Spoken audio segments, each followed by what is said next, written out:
Hi, I'm Mary Kopczynski, the CEO of RegAlytics, and I'm here to give you an update on this week's 21,679 regulatory alerts.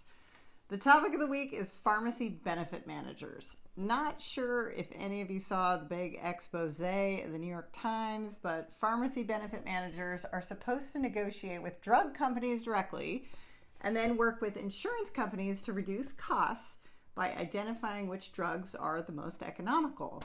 They save insurers money, but they're under no requirement to identify how much they're keeping in those savings for themselves.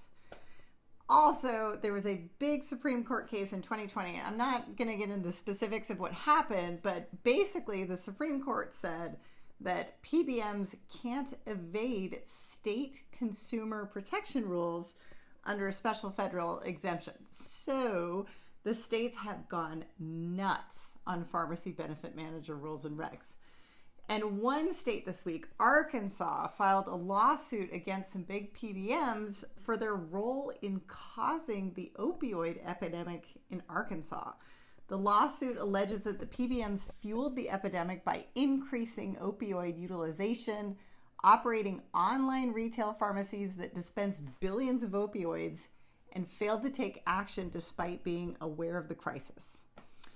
And then Louisiana this week passed a law that prohibits pharmacy benefit managers from reimbursing pharmacies or pharmacists in Louisiana an amount less than the acquisition cost for covered drugs, devices, or services, period. And this starts January 1st. And finally, you know there's something happening when regulators write letters to other regulators. In this case, the Federal Trade Commission submitted a comment letter to the U.S. Patent and Trademark Office that supports a proposed rule that requires disclosure of patent settlement agreements. This comment is part of the FTC's ongoing effort to promote competition in the pharmaceutical industry. The regulator of the week is Arizona. Despite Louisiana definitely passing the most new laws this week, some of the Arizona bills caught my eye.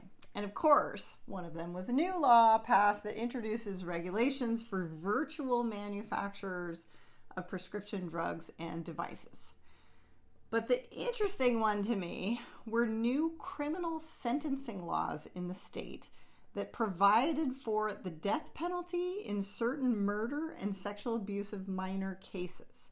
This is interesting because there is a lot of drama around capital punishment in Arizona specifically. There was a stoppage of the death penalty and it was supposed to resume in 2022, but then in 2023, the new governor ordered a review, so the AG put a hold on it. But this didn't stop the legislature from passing a law that clearly outlines when it is allowed. What else do you need to know?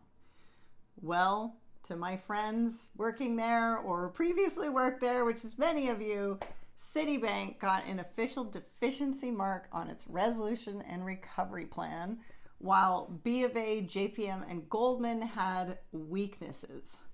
But more importantly, the FDIC approved a final rule to change the threshold for submitting resolution plans. As is normal, large banks with over $100 billion in assets will submit comprehensive plans, while those between $50 billion and $100 billion will submit informational filings.